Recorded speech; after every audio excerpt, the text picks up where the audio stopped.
Tonight's broadcast is brought to you by Ben Gay.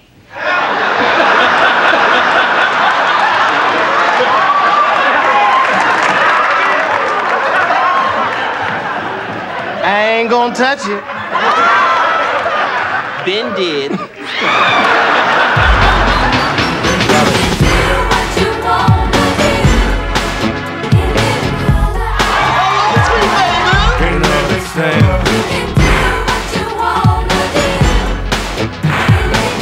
Let's face it, women see me, they wanna be me. You walk on the moon, float like a balloon. You see, it's never too late and it's never too soon. Take it from me, it's alright to be. Hey, I'm downtown Julie Brown. And how would you feel knowing prejudice was obsolete and all mankind danced to the exact beat? And at night it was safe to walk down the street. Man, I couldn't even go near the heat, man.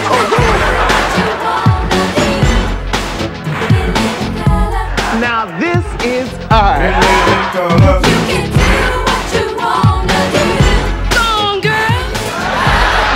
Heating up some ham hocks and my ponytail caught on fire.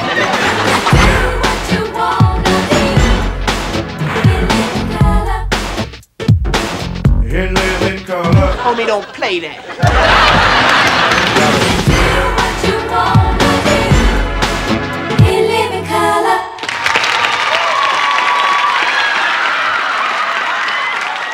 I think to a large extent the reason that In Living Color was as successful as it was because there was a really clear vision of what the show was going to be. Arsenio Hall! And it was because Keenen really knew what he wanted to do.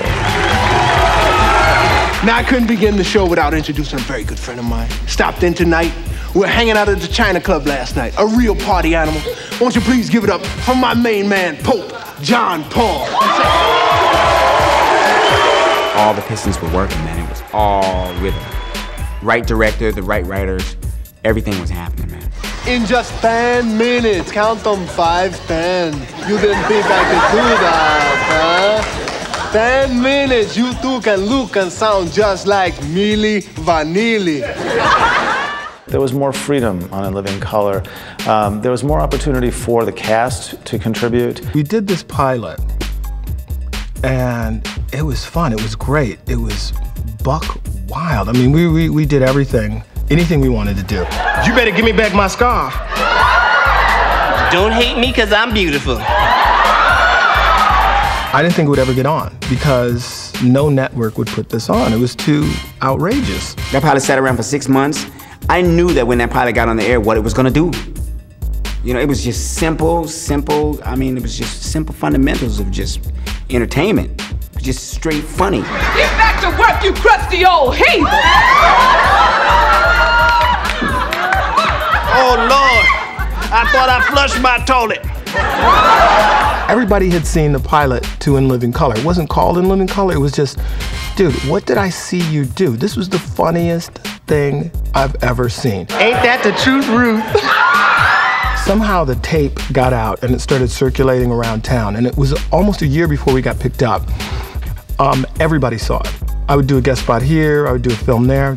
Everybody had seen this thing, and it got to the point, I think Barry Diller was the president then. They didn't know if they were gonna pick it up. Vanity Fair either reviewed it or did an article on this really funny, incredible pilot. So they were almost forced to pick it up, and after that, it was on. More money, more money.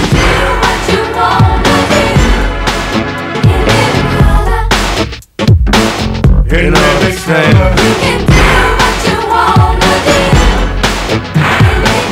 The king, ladies and gentlemen. The king.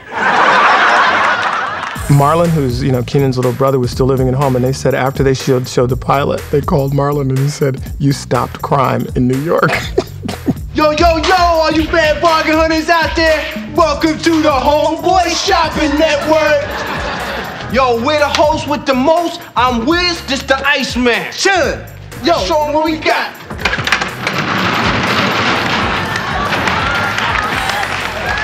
For all this stuff, man. It's like a warehouse sale. Everybody stayed home to watch this. For your automotive needs, we got car phones, We got car stereos. We got car alarms. And if you act now, we could probably get the car. It was an immediate hit. Finally in my career, I was on the hippest show on TV, which was great. This ain't the Oprah Winfrey Show? Excuse me.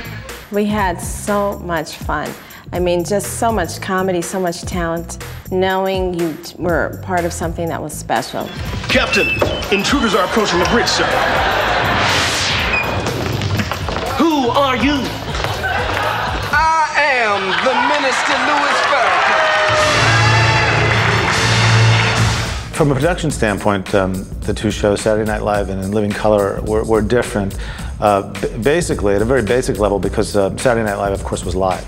And In Living Color had the benefit, the advantages of being on tape. We accept the real you at Hefty World Condominium Estates.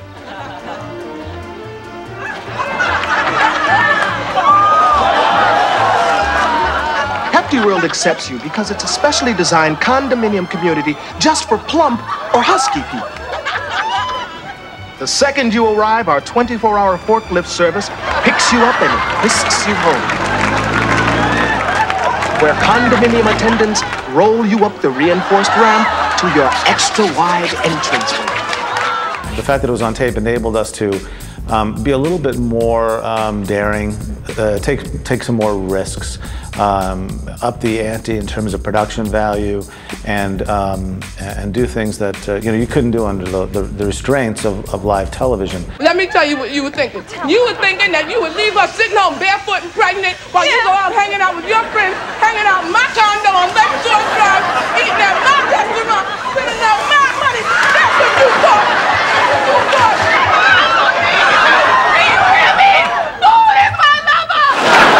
As we started producing the show, and as the show was going on, you could see more and more that it became more important, and it was just turned into this big phenomenon. They finally gave us a chance to do what we do. The most productive is when we just kind of went out there. Hey, that's mine. So? Wait a minute, why you do that, boy? Because I wanted to, duty brain. You better shut up. Brothers! There's no way to settle things. There's nothing to be gained by fighting. Unless you get paid for it. Don King, are you causing trouble again? No, Miss Patterson. This was like the closest to being in a repertory company, because if it was our sketch, then we were the lead performer in that sketch, and then all of the other people in the company would play smaller roles. So it was really even and up and down and in and out, and you got to play different things all the time. And you were free to come in with the smallest role. If you could make it funny, like on Snack and Shack, I just was some old dude sitting there and I just started yelling stuff out. I'd like a new fork. Your fork is dirty. Oh, baby, that ain't nothing but a little bit of dried up cabbage. Take Joan Collins for black! Everybody was in it, and that was the most fun when we all worked together. This wig itching.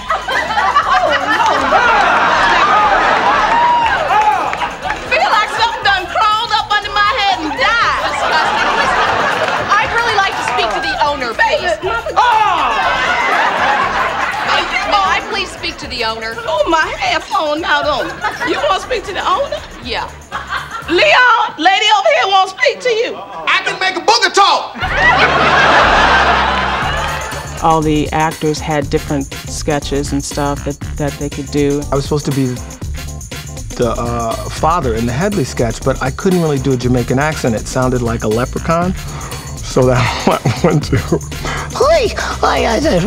Hi, you boys. Yeah, so that was passed on to Damon. Aren't you on a business trip? Well, I'm on a vacation. Vacation for how many jobs? One. One job! You lazy goat. You have some great big hairy nurse sitting up here in the business class with hard-working people. You should be back there in the lazy class. No, but I purchased a business class ticket. Well, I gotta tell you something. Your ill-gotten lazy money is no good here. This class is for hard-working business people. Get out! Security! Security here! Get up, you're under lazy arrest. Get nothing about your lazy goat. Lazy man, go. Keenan was good at taking what we already had and then enhancing it. So Keenan would step back. Like if you had a character that you were working and he liked the character, he'd let you work the character with the writers, work your stuff, work your sketch, then he'd come in later and he'd fine tune it. Yo, that girl ugly, man. That's the best kind. What? I said the ugly one's the best kind, man. They don't ask for much. We had Homie the Clown. Are you a real clown? No, I'm your daddy. That's the clown. We had Benita Boutrell, which was a character of Kim Wayans. I know everybody in this neighborhood. Yeah, girl, there's some fine people in this neighborhood. There's a lot of trash, too. But I ain't one to gossip. But he never messed with our natural stuff. He never messed with stuff that we had going inside of us. You know, he would pull us to the side and sort of just, you know, mold it, you know, and enhance it, but he never got in the way of our own creative process. If we had something, man, he just let us go with it, man. He let us go far, too. Guys can't get enough of me. They're always singing, oh, baby, I love you. I need you. Bull. Just give me the goods and get out of here. I'm through with you. Keenen was out front. Keenen did not pit, you know, actor against actor.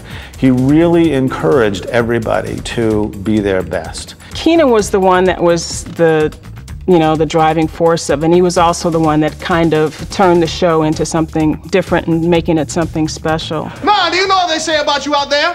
Huh? Greasehead, do you know what they say about you? They say that the reason you're in a beauty school is because you're too stupid to go to a regular school. I happen to think they're right.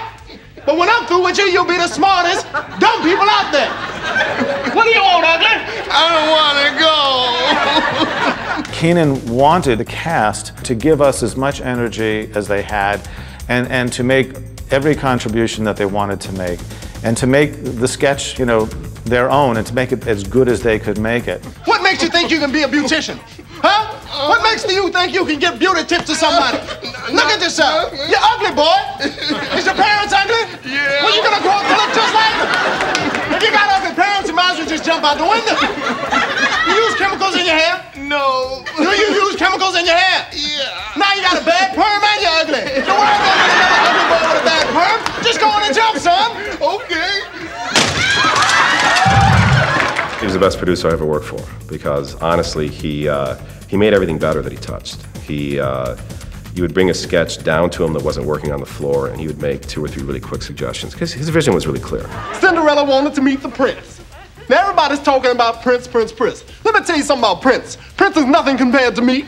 That's right, Prince could not sit next to me on my throne unless he's in a high chair. Oh, that's right, I've seen him, that little tiny man, posing naked on a horse, trying to cover up with one hand. If I had to cover up one hand, why bother? Shut up. Keenan's mandate was just be funny, be true to ourselves, and push ourselves to the limit. And that's what we did. You know, we wrote, you know, we did improv, you know, we did spur of the moment everything, man. Oh, that's right. I can't tell this story no more. I have to tell you the real story. That's right, everyone stole from me. Stevie Wonder and Ray Charles, I was blind first. Oh, yeah, I did that first. Oh, Diana Ross, tall, glamorous woman. You know who did that first. Oh, and James Brown stole my hair, stole my cape. He's in prison right where he belongs. Oh, yes, he is. And you know, Papa's got a brand new bag now. Probably got some shoes to match.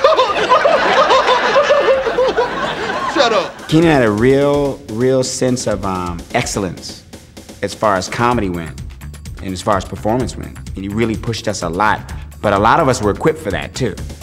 You know, a lot of us were that kind of machine. You all must be very, very proud of your success. Well, we first started out. Will you come back and do another song for us? Ladies and gentlemen, give it up for Fine One Mammal. He had a very clear vision, but was always open, you know, to include others' thoughts, ideas. If a sketch didn't work with one person, we would pass it down or say, well, why don't you try it? Who can do a good Mike Tyson? Let's say hello to Mike Tyson.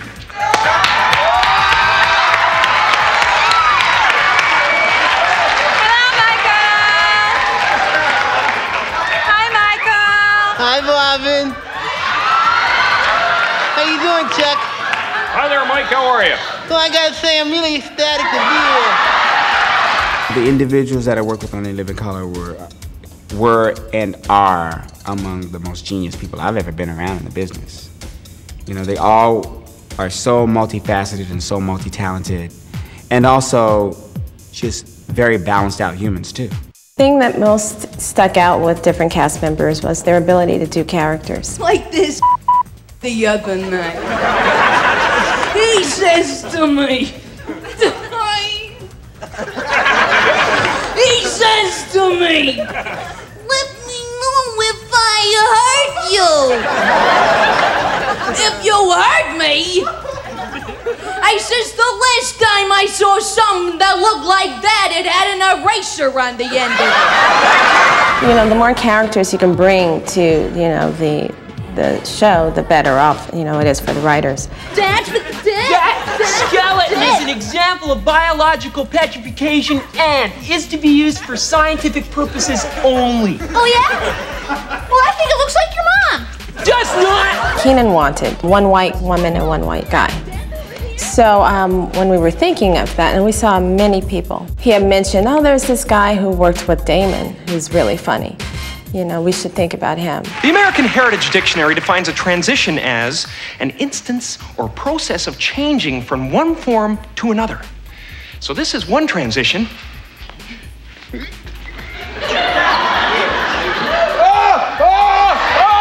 I remember watching and thinking, my God, this guy is doing incredible things with his body and his face.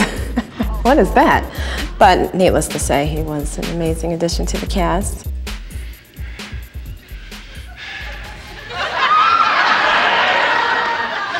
Wait till they get a load of me. Jim really goes all out.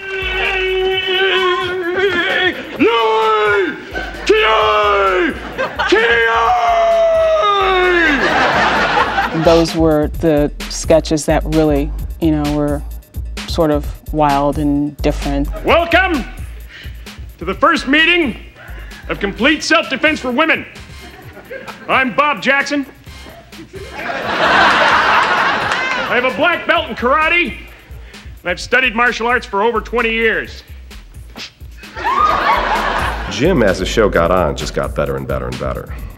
He was somebody who you would just see grow comedically every week and grow more confident.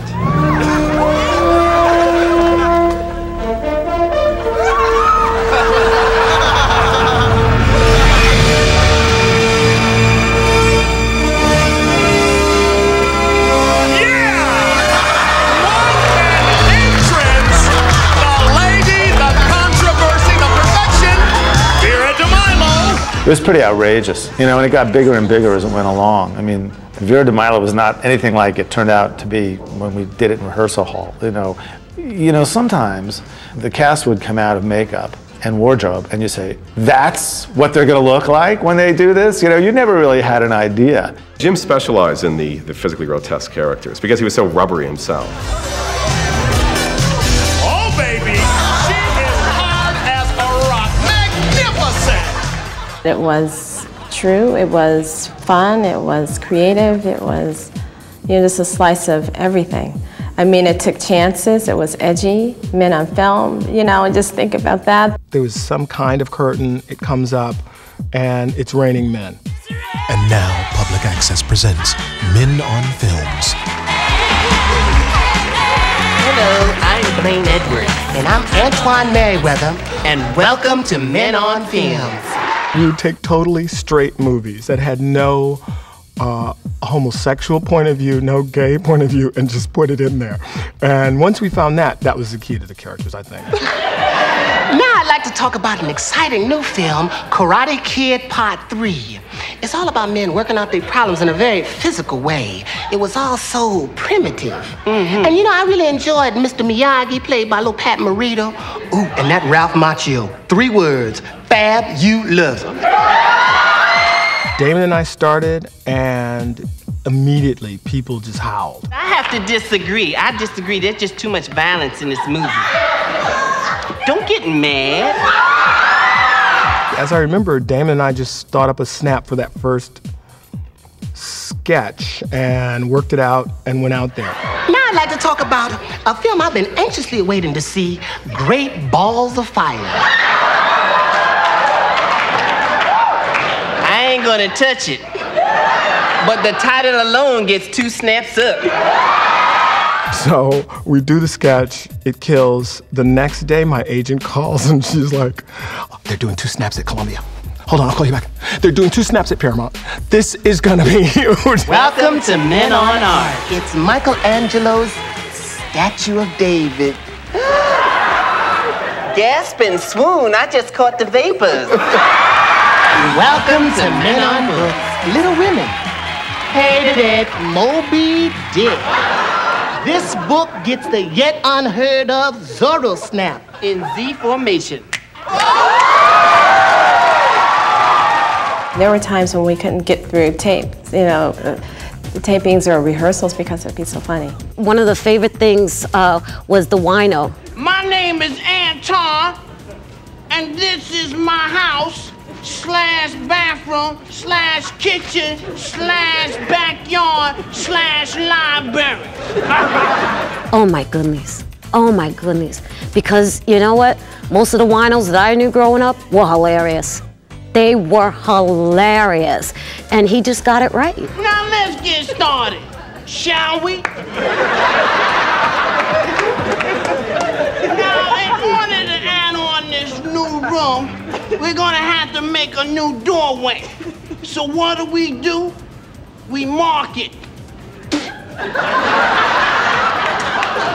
with an X, and then we cut the hole. Wait a minute, David Alan Grier, my favorite is when, like Timber? My name is Calhoun Tubbs, known to my friends as Hard Fingers. See, that's because back in 1947, I once played the guitar for over 36 hours straight, for no reason at all. That's right. I wrote a song about it, like the kid here go. I play guitar for 36 hours. Thank you very much. Oh my goodness. And I remember the producer, Tamara Warwick, used to get so angry at me because you would hear my cackle, you know, while they were doing the taping. I couldn't help it. So far, I done wrote over 12,000 new songs, and ain't none of them longer than 13 seconds. Homie the Clown was huge. Homie.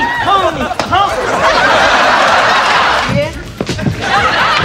I don't think so. All right, how about a magic trick? Yeah! Who got $1? I do, homie. Here you go, homie. All right, I fold it once. Ooh. Twice. Now it's gone. Ta-da! 3 champs and a baby. Huge. Whose baby is this? Dear champ, remember your New Year's Eve party? Well, here's your baby. Well, as you can see, this is a champ. That can be any one of us. We're all at that party, you know. Well, it's signed Judy.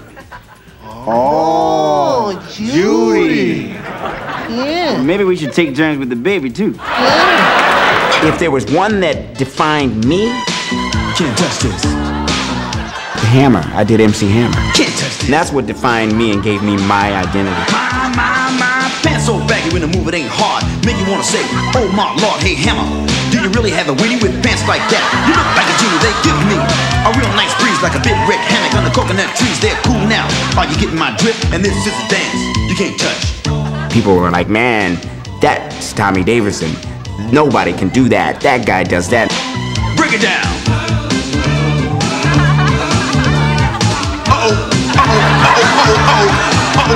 I was like the younger player on the show. So I just kind of got in where I fit in and, you know, learned as I went, you know, and so it wasn't intimidating because I was more naive.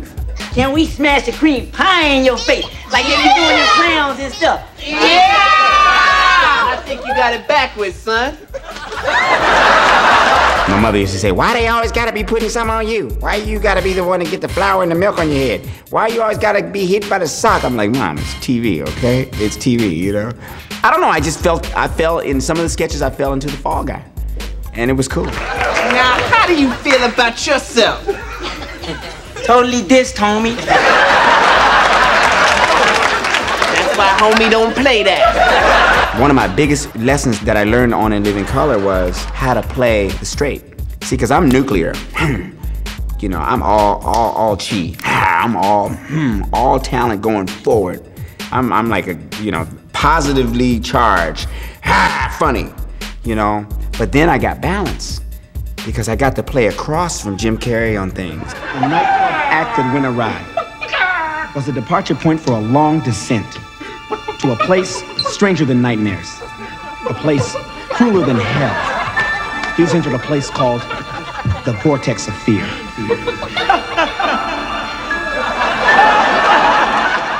We always had our own sense of humor. We always had our own sense of ourselves, our own sense of our own expression, you know, but through hip hop and just through the whole film and television movement that came about, it was just that now America was getting to see it. I remember when Keenen said how he wanted to have, you know, when he was describing the show, how he wanted to have his DJ.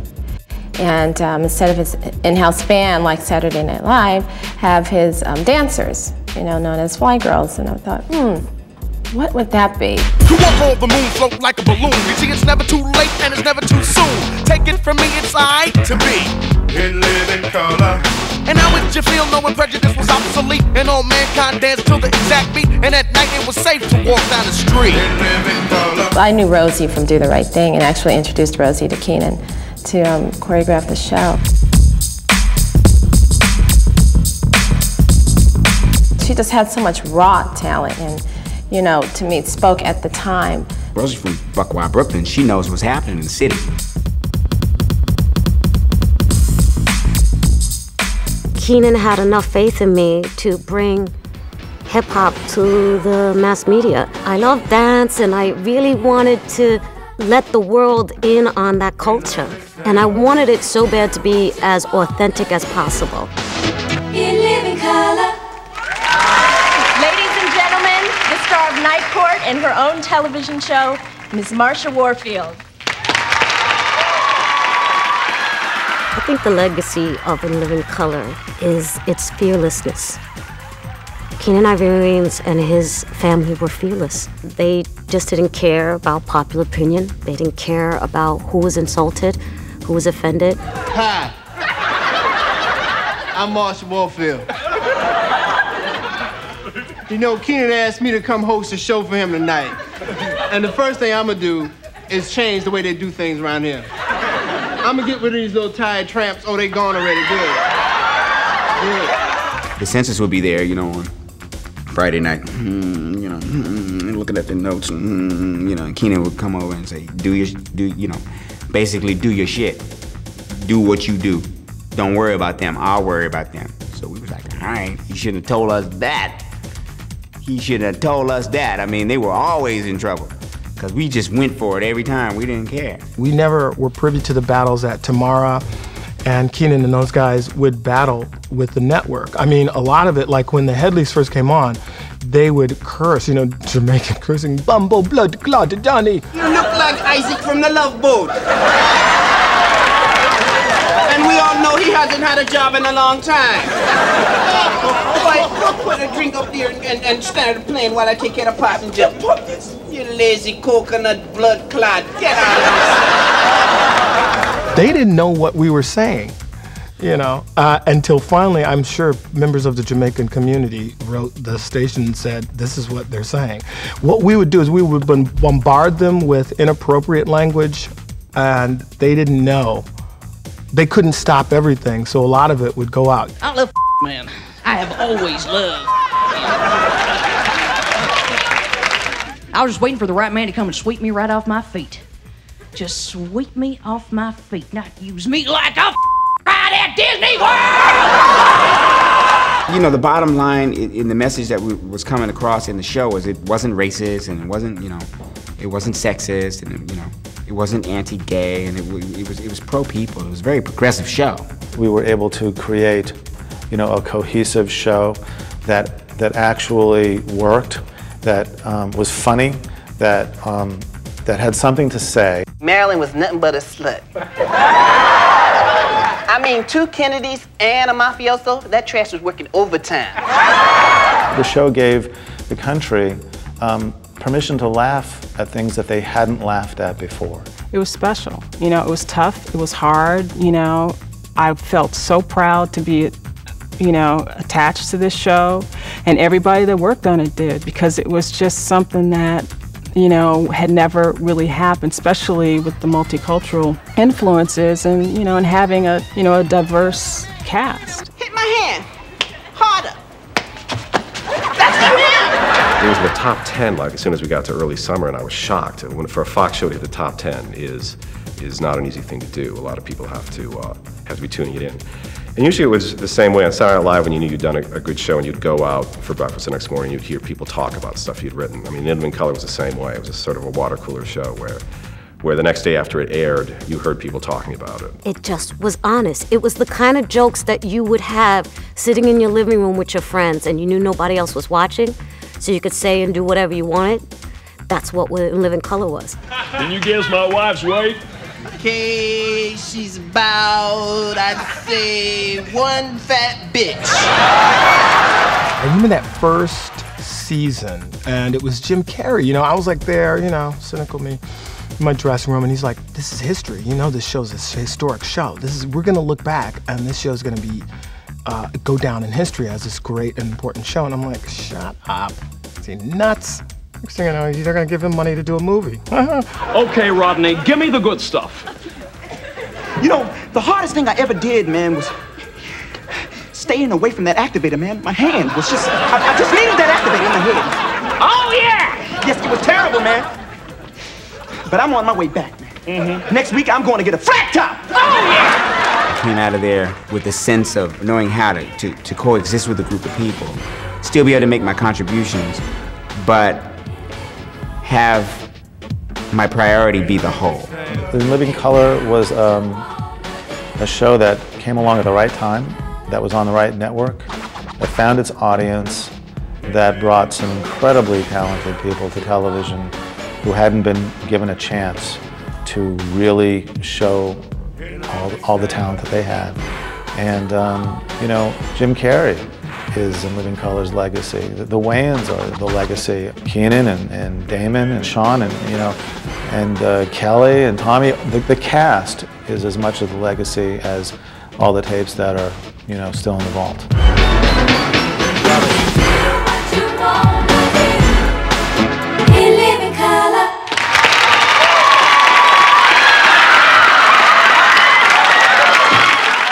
We're gonna have to get this one 2 snaps up in a circle.